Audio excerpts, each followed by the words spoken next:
It has been 6 months. 6 months since my last update here on YouTube, and I figure it's about time to get back in the saddle and say hello. Hey girls, it's Meg, and it has been a long time, and I have struggled about, how am I going to get back into vlogging and what should my first video say? And it just kind of struck me, why not just get back to vlogging? So for trying to conceive, my husband and I are still trying, unsuccessfully as of yet, but still trying nonetheless. Most recently, I have added a new discussion in the topic of trying to conceive in our marriage, which is adoption. Now, we haven't really talked a whole lot about adoption. We have always known it was an option for us, but just recently have I really been considering this. Not because I don't think I'm never going to get pregnant, but because I feel like the clock is ticking.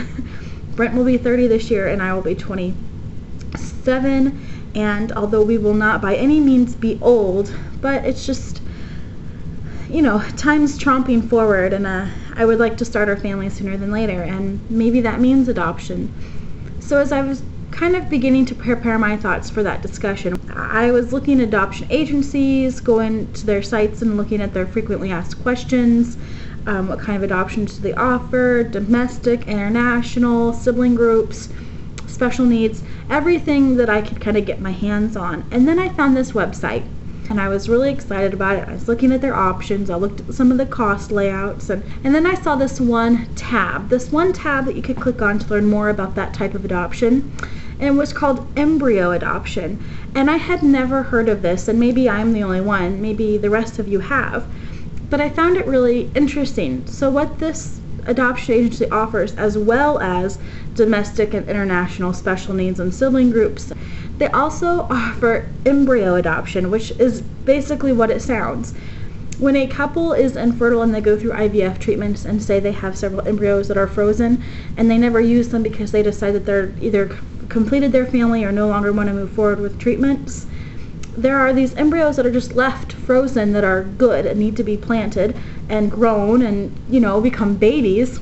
What this adoption agency does is the couples will contact them and say, we have X amount of frozen embryos and we would like to donate them. So they can donate them to the agency, and then a person like me would call and say, I'm interested in embryo adoption, and basically I adopt that embryo.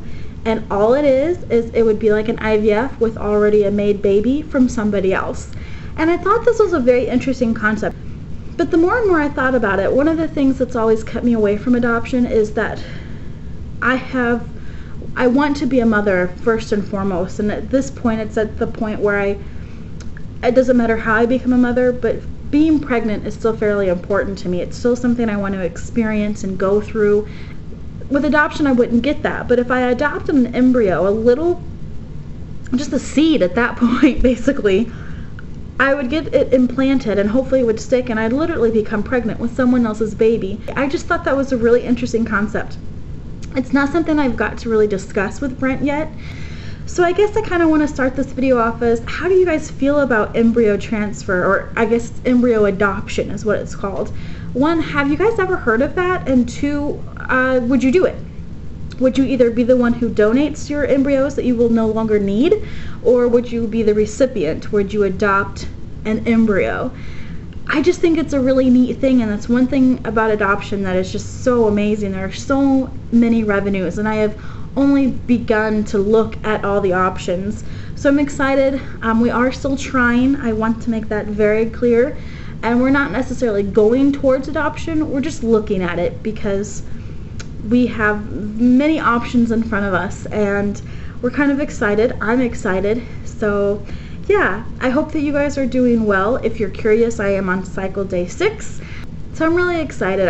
I'm very hopeful for our trying to conceive, our infertility. I feel rejuvenated, and just thank you so much for your love and support, your kind words, your thoughtfulness. Thanks again, ladies. I hope you have a wonderful weekend, and you will see me soon in the next video. Bye!